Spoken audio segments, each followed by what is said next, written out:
Assalamualaikum warahmatullahi wabarakatuh. Perkenalkan, nama saya Siti Maisudari dari kelas A dengan NIM akhir 073. Di sini saya akan menjelaskan tentang sifat biologi tanah. Sifat biologi tanah. Komponen dalam tanah meliputi bakteri, jamur, actinomycetes, ganggang, dan fauna tanah. Biologi tanah memiliki kaitan erat dengan proses fisika dan kimia tanah. Organisme tanah sendiri itu dipengaruhi oleh beberapa faktor. Yang pertama ada iklim, yang kedua ada tanah, dan yang ketiga ada vegetasi. Sifat biologi tanah sendiri itu meliputi yang pertama ada bahan organik, yang kedua ada mikrofauna, yang ketiga ada makrofauna, dan yang keempat ada bakteri, dan selanjutnya ada fungi tanah. Selanjutnya bahan organik. Bahan organik memiliki beberapa peran. Yang pertama memperbaiki sifat fisika tanah, yaitu dalam membentuk agregat tanah, membuat tanah itu menjadi lebih lunak agar mudah diolah. Yang ketiga bisa memperbaiki kompaksi tanah. Selanjutnya bahan organik memperbaiki sifat kimia tanah, yaitu sebagai sumber unsur hara dan dapat menetralkan keasaman dan kebasaan tanah, dan juga meningkatkan KTK tanah, meningkatkan ketersediaan hara.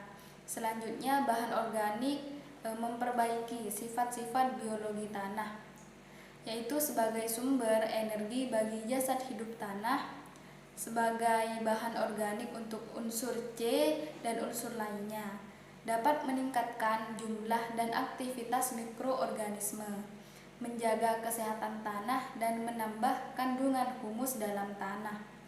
Dan selanjutnya mikrofauna. Mikrofauna sendiri adalah hewan yang mempunyai ukuran tubuh berkisar dari 0,2 mm.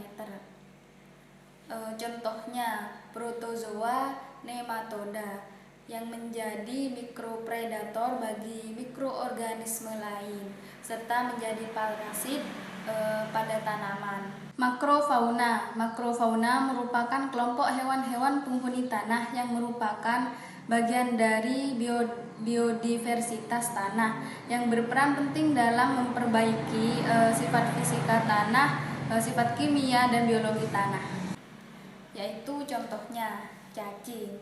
Nah, cacing sendiri itu memiliki beberapa peran. Yang pertama dapat mencerna bahan organik, yang kedua memperbaiki struktur tanah, yang ketiga dapat meningkatkan aerasi dan drainase tanah.